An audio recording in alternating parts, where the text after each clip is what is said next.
Pemirsa, sebuah mobil pemadam kebakaran ludes dibakar massa saat warga menolak eksekusi lahan yang menjadi sengketa di Deli Serdang, Sumatera Utara. Bentrok massa dan anggota Polri dan Satpol PP di Jalan Haji Anif, Desa Simpali, Deli Serdang ini dipicu pembongkaran bangunan di lahan sengketa.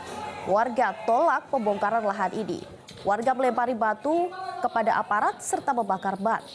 Saat mobil pemadam kebakaran akan memadamkan api, warga justru melempari mobil pemadam kebakaran dengan batu dan membakarnya.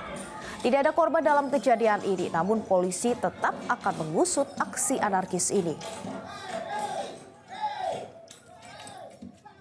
Dari yang sebelumnya. Ada berapa bangunan sih, Bang? Ada 25 lah, termasuk pagar dan gudang.